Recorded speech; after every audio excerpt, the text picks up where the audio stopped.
Call the regular meeting of March 5th, St. Mentor City Council to order. The invocation will be given by Councilman Blake.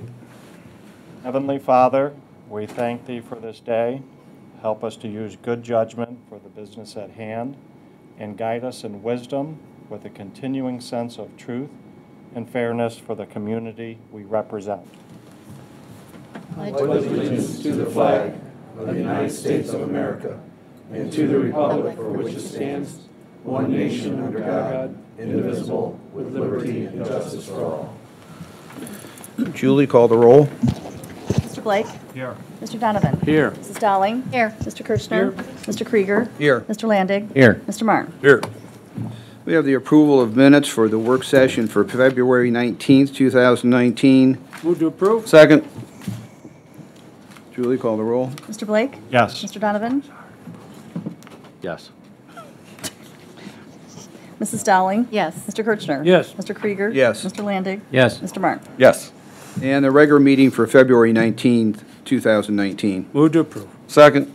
Julie, call the roll. Mr. Blake? Yes. Mr. Donovan? Yes. Mrs. Dowling? Yes. Mr. Kirchner? Yes. Mr. Krieger? Yes. Mr. Landig? Yes. Mr. Martin? Yes.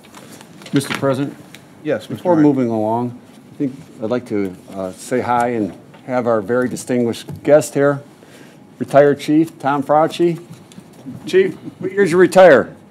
Retired. What year, though? 81. 81. And how old are you currently? 93?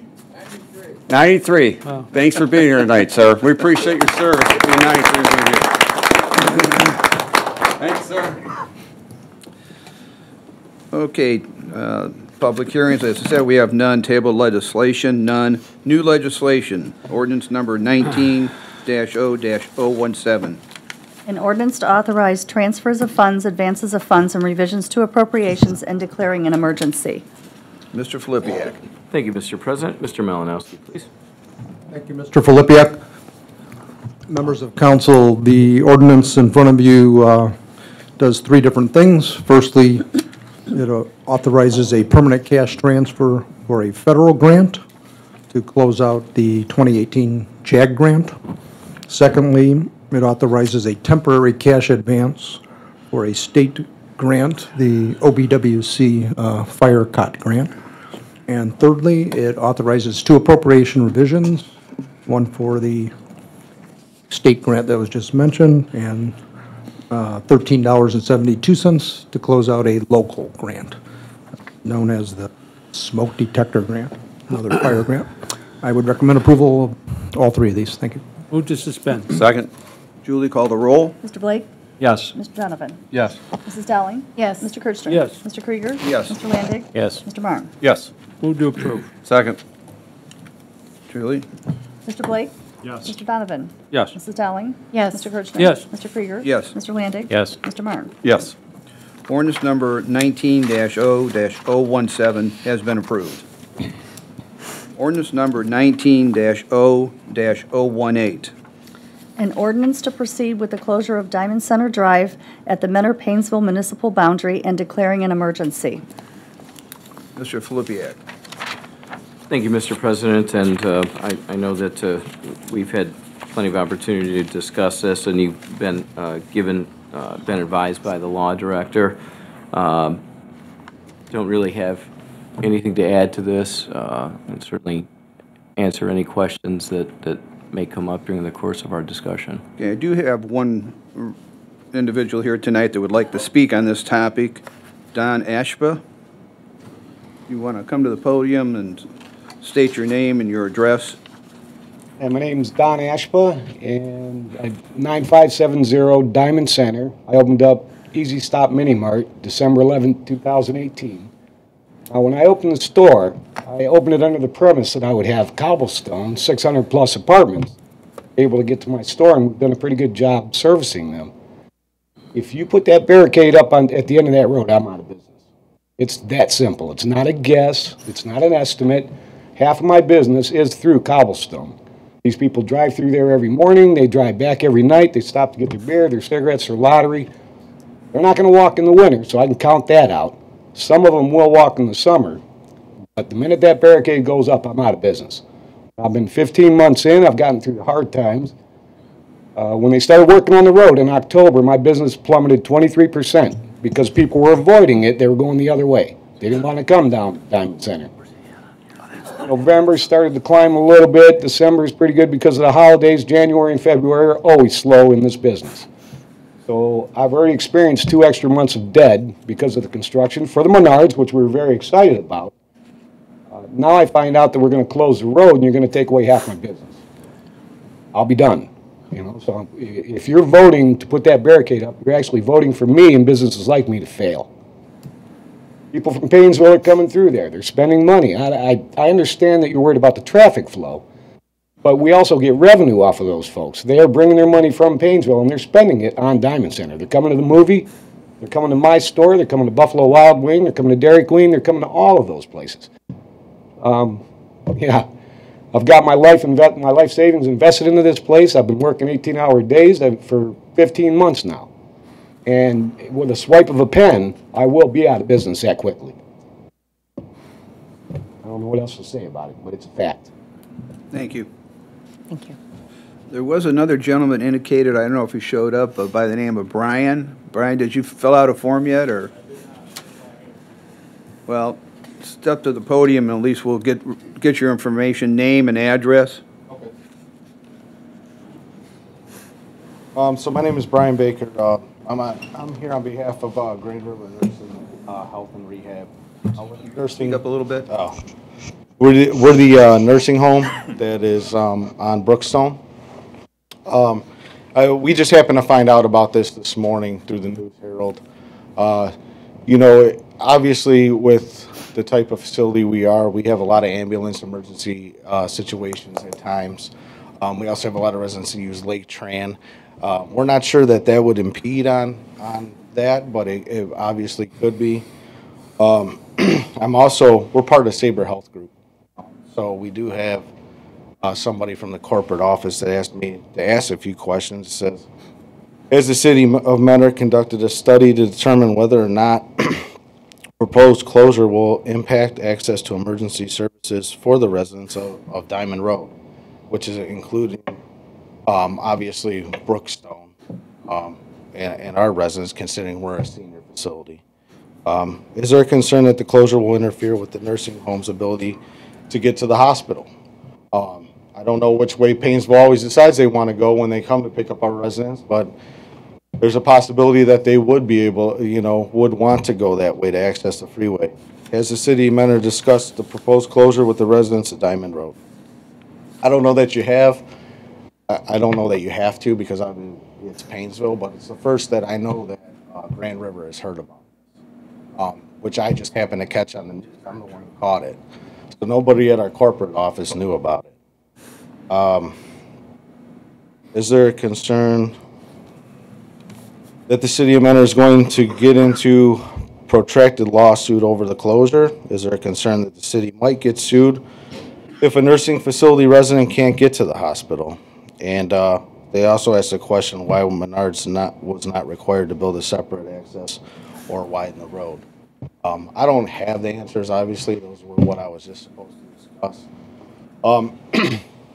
It could cause huge issues, obviously, for our nursing home. That being closed off, and like he was talking about revenue. I'm the maintenance director at that building. I could tell you I spend thousands of dollars at that Home Depot every year, and it'd be easier for me to get to Lowe's because I'm not going to walk over there or go somewhere else. So I appreciate you guys listening to me, and if I could, I'll fill out that form. All right, thank you. Did you want to respond to it? Okay.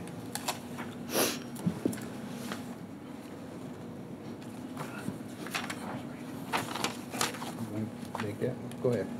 Mr. Krieger, I'd make a motion we put this on first reading. Second. Julie, call the roll. Mr. Blake? Yes. Mr. Donovan? Yes. Mrs. Dowling? Yes. Mr. Kirchner? Yes. Mr. Krieger? Yes. Mr. Landig? Yes. Mr. Marne? Yes. Mr. Krieger, just one comment. The two gentlemen who spoke this evening, I would also highly suggest you speak to the city of Paynesville. You might want to ask them about their responsibility and their partner, Shamrock. Good idea to do that as well. Thank you. Thank you. Ready, Julie? Ordinance number 19-0-019. An ordinance approving the final subdivision plat of 87 residential lots in the Ridgewood Green subdivision Phase 1 and 2 and declaring an emergency. Mr. Flippia. Thank you, Mr. President. Ms. Mitchell, please. Thank you. The proposal in front of you is for phases 1 and 2. Phase 1 contains 56 lots. Phase 2 is a total of 38, 7 of which are located in the city of Willoughby. The proposal is for approval of the final plat. In the ordinance that is in front of you, the conditions that were outlined as approved by Planning Commission have been recommended to be modified slightly as indicated in the staff report on page 4. There are actually 9 conditions due in large part to the applicant meeting a couple of the conditions for the plat in terms of updating some line items and adding particular verbiage on the dedication page. Also added one condition that addresses the proposed street names, which were not provided to the Planning Commission at that time. They have been revised. And so I just made a comment on item number 8 in the proposed conditions on page 4. So I am recommending that the 9 items replace the items that are in the ordinance that are items 1 through 11. Mr. President? Mr. Donovan. I would like to add a condition of overhangs and soffits on all of the homes. And I think the builder or developer is here if he wants to comment on that.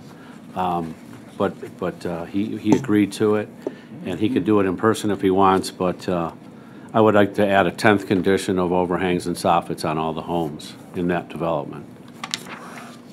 I'd also like to say, I want to congratulate the administration, the city of Willoughby, and Kathy and Ken and everybody else for their work on the road connection with the bonding. That was a big issue. It probably wasn't going to make it past this council or past me without that bond or that road condition. And I think you guys did a fabulous job on that, and that really got the ball rolling on this development. Appreciate that.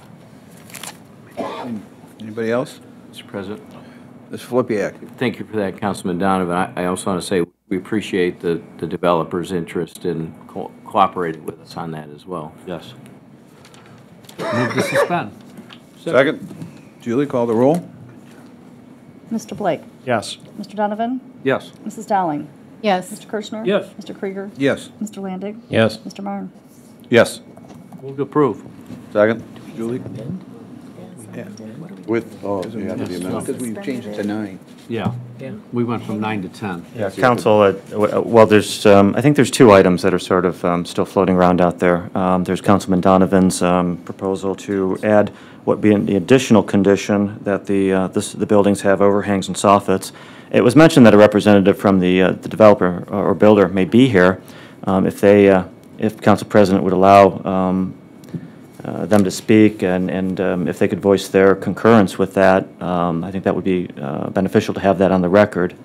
With respect to substitution of the 11 conditions that are enumerated in Ordinance 19-0119, the motion, if the proposed 9 conditions of the administration are acceptable, I think the motion should be to first amend the ordinance to substitute all 11 conditions with the 9 conditions as submitted in the staff report. And then obviously there may be a 10th condition then based on Councilman Donovan's proposal. I move to withdraw my original condition. Motion. Second. Julie, call the roll. Or do you have to vote on that? I don't think so. We don't have to. No? All right. You want the representative to come up and speak? If they're willing to, yes. Okay. Mr. Posar? You gotta make it work, right? Yeah. We just want to make you work, Tim.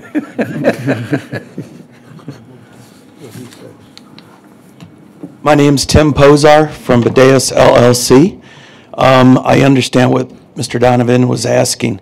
In And we are not building any houses. We are the developer. We're putting in the infrastructure, roads, sewers, and all that. So I just want to make sure everybody's aware of that. We want to move forward with this project, and we want everybody's approval tonight. Again, we're willing to add that as a condition, although we don't feel it should be part of this approval because we're not building any houses. We're just putting the roadways in and all of that. So I just wanted to point that out. Thank you. What do we do there? I would, Mr. President? Yes. I would not agree with that. I would like it part of this condition and proposal. I would like it added. Okay, Mr. Flipiak, let me ask a question, or Kathy. When the developer comes in to do these houses, is that something we can address at that time for approval of the building department? Added to the bylaws, that particular should be added to the bylaws. So we can address it for the builder of the homes, and we don't have to include it as a condition now for the infrastructure? Well, Mr. President, unless the law director feels otherwise, I would see no reason why you couldn't include it. We would, if it's in there, we'll certainly enforce it with whomever builds the homes. Okay, Thank you. all right. So, I move. I'm sorry. go ahead. The motion. Go ahead, He's got to Joe. make the motion amendment. Joe's got to give the language.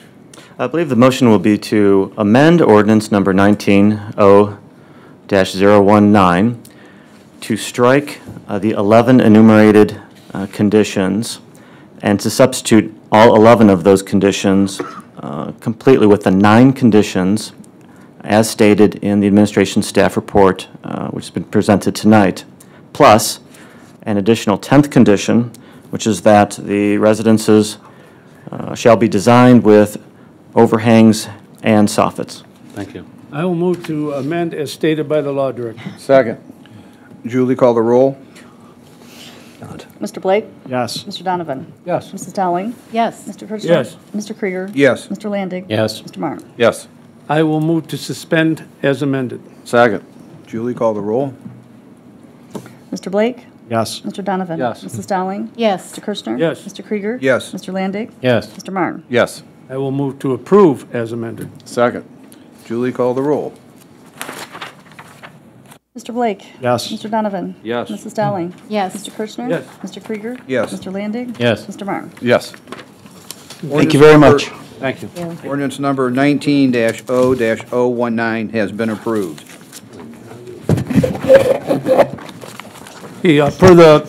Per the law director, at this time, I'd make a motion to move into executive session to discuss with the law director pending litigation.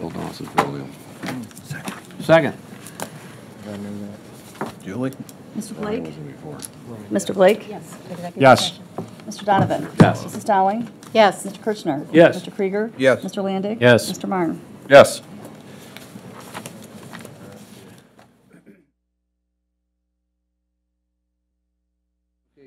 Mr. President, I move to go back into regular council session. Second. Julie, call the roll.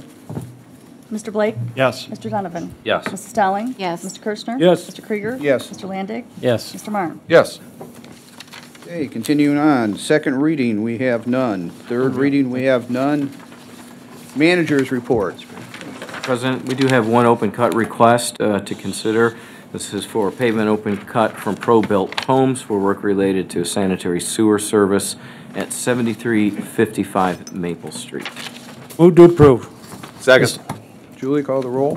Mr. President, we got a question down there. Landy. Yeah, just a question for the administration on future open cuts. Can we get the PCR of the road in question, just so we know what condition we're tearing up our road in? We can do that. We do have PCRs for all of our inspected streets.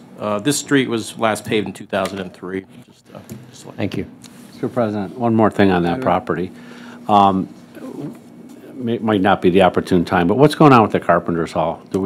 Are they, it's hooked onto that property that was rezoned residential. This open cut is connected to that property that we approved with that property and with that Carpenter's Hall, all residential in one vote. And I was just wondering if we know what's going on with that Carpenter's Hall?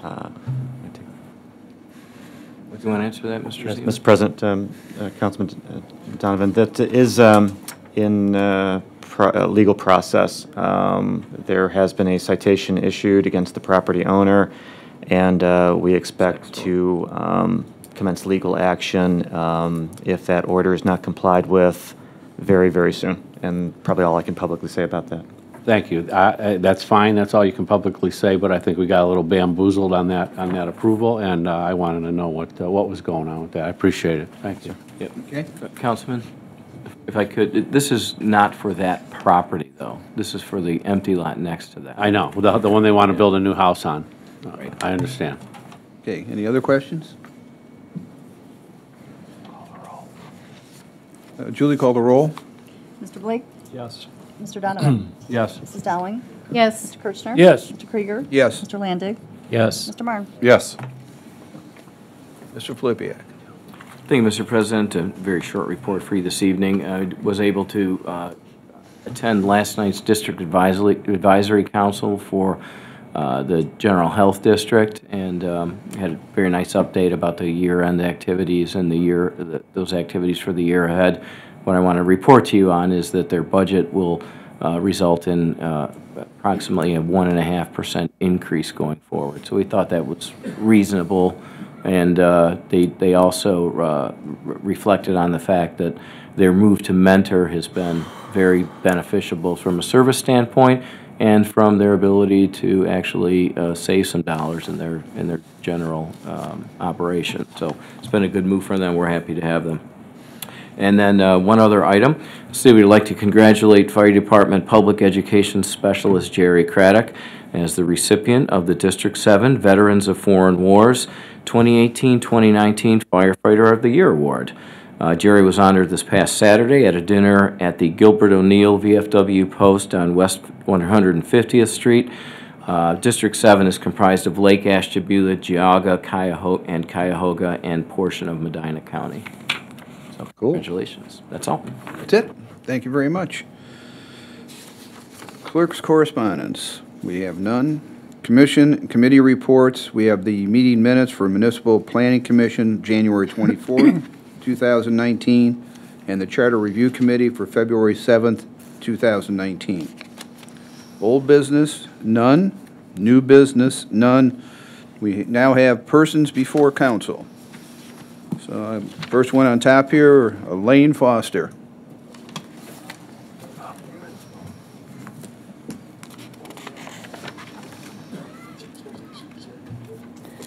Good evening, Council. Mr. President, thank you for allowing me to speak tonight. You know why I'm here. Those of you who have been around a while. It has been going on 4 years.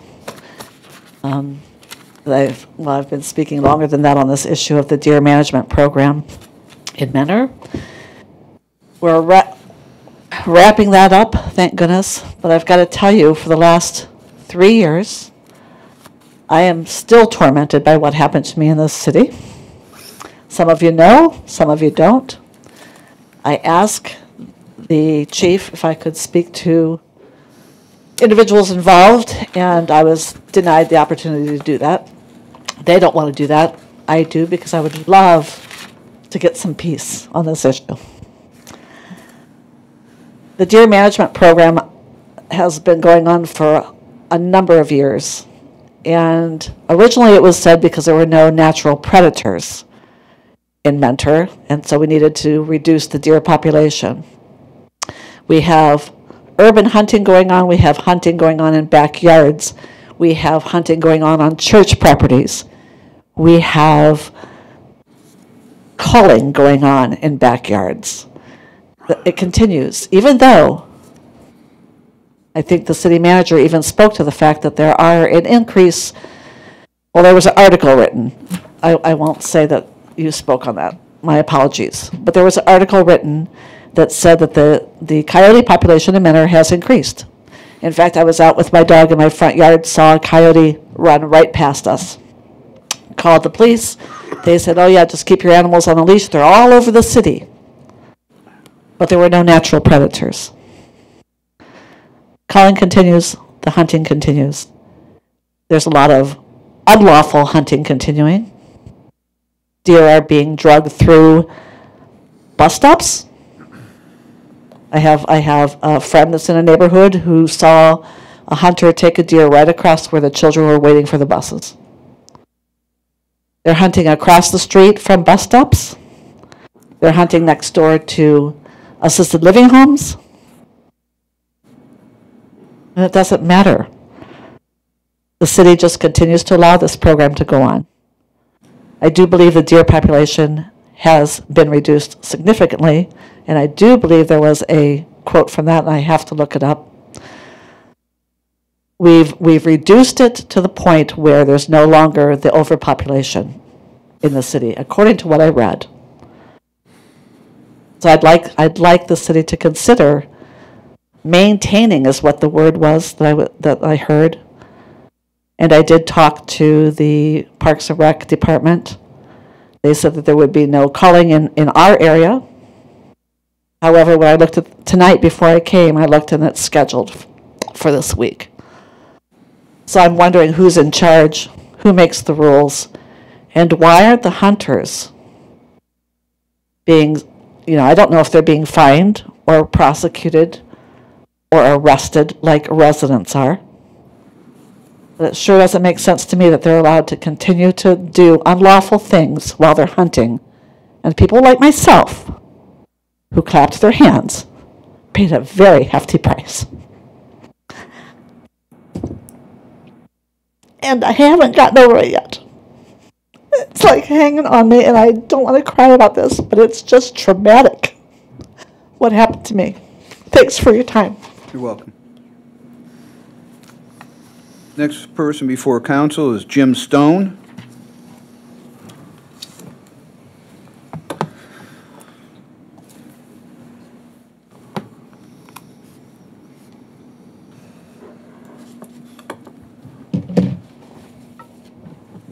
Before I address council, I would ask that everyone who is here to support the Mentor Safety Forces and Officer Matthew Mazzani to stand for a second. Be recognized. We all stand, guys. Yeah. We support him. I'm here to support him. I'll stand. Yeah. We all have. Great. Thank you. Thank you. Thank you. Okay. My name is Jim Stone, and I live at 9595 Musket Drive. I have been a resident for 41 years, and I am a retired Mentor police sergeant. Last August, shortly after Officer Mazzani was killed, I addressed City Council, and this is what I said then. I'm quoting, "Our country is suffering a crisis of conscience, where police are demonized, marginalized, attacked and ambushed in ever-increasing numbers across the country. I am proud to say that this is not happening in our city. The tragic death of Officer Matt Mazzani has acted like a catalyst to further unite our city, which has always supported its police. Mentor has 16 beautiful, well-planned, well-kept parks that residents enjoy year-round. In the recent past, 4 of these parks have been renamed, 3 of them after former city councilman, as has Hodson Road. We need to honor Officer Mazzani in the same way by renaming our newest park, Springbrook Gardens, in his honor. To paraphrase Abraham Lincoln 155 years ago, the world will little note nor long remember what we say here tonight, but it should never forget what we did here. And 155 years from now, some little boy or girl needs to look up at their parents and ask, who is Officer Mazzani, and why is this park named after him? President Lincoln also said in the same speech at Gettysburg, it is altogether fitting and proper that we should do this. I think our residents would agree. Don't you? When I gave this speech at council last August, I looked at each one of you for a response. The only response, except for the overwhelming silence, was from the council president, who said, motion to adjourn? I have since learned that there had already been a discussion on renaming Springbrook Gardens Park after a former councilman. I read in the paper a few weeks ago that you have decided to rename a portion of State Route 2 after Officer Mazzani because, quote, it's the standard thing to do. While I applaud you for this recognition, let me remind you of the huge outpouring of love, respect, and grief when this community lined the streets and gathered en masse to visibly demonstrate their support and sense of loss. I would submit to you that being brutally killed in a line of duty is not, quote, the standard thing to do. And also that renaming another park after a city official instead of Officer Mazzani would be shallow, vain, and not what the majority of Mentor residents want.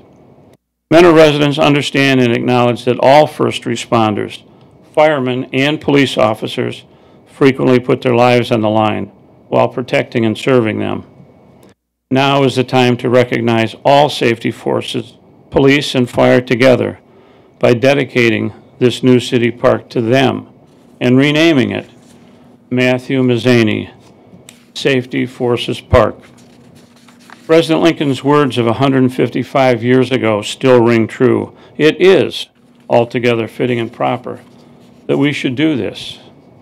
Mr. Filipiak, Mr. Blake, Mr. Donovan, Mrs. Dowling, Mr. Kirschner, Mr. Kruger, and Mr. Landig, I ask each one of you, please speak up and tell me who you think did more, gave more, and sacrificed more for this city than Officer Mazzani. Now is the time to break your silence, not with motion to adjourn, but with motion to rename this park to Matthew Mazzani Safety Forces Park. Thank you, Mr. Stone. I guess we should clarify a few things, and if you want a copy of the minutes, I'd be more than happy to provide them. I was not the one that made the motion to adjourn at that meeting. That was Councilman Kirschner and second by Councilman Donovan. We discussed at that time, that park was renamed back in October of 2017 based on a family, which actually Tom Fracci knew very well. They owned that property for, well, both families that were relatives for 100 years. They came to the city of Mentor offering it to the city to be a park rather than turn it over to developers. And we thought that was very gracious of them, and that's part, and everybody in the city is known for years, referred to it as Springbrook Gardens. So all we did was clarify Springbrook Gardens Park. I take a little bit of exception to the fact you make it sound like the city and this administration and the council aren't doing anything to honor Mr. Mazzani, where that's not the fact. And the case is that our safety forces, I don't know if you've talked to the other people in the safety forces, have been discussing with the administration to have a memorial over here in Civic Center. As one of the officers for the police department said, why would we want to get in a car to have to drive to a memorial service when our headquarters are right here? So it made a lot of sense to them. This is what their desire has been. We're not trying to, you know, anywhere impeach his service or anything. I mean, and there will be a memorial park or area for the safety forces. You left out Yackley. I don't know. You were familiar with the first officer to die in the city of Mentor. I am. But rather than, you know, well, more than likely, it's still under discussion, have plaques or so on, but it won't be at Springbrook Gardens.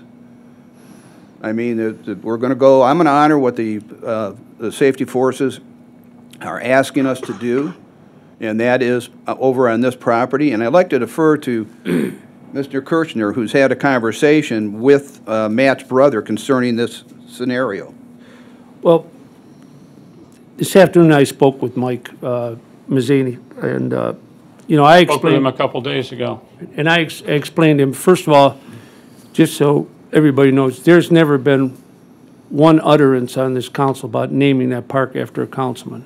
So right off the bat, that's wrong, okay? I did not say that.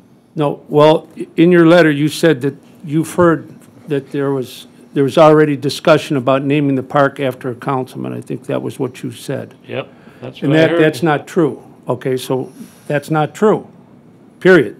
And whoever told that to me lied. Well, that's true, but you might have asked someone before you put that out, one of us. So that being said, I talked to... I did. I talked to Mike today and explained to him that the Schultz family has owned that property, that nursery, for over 100 years. It was Wayside Gardens originally.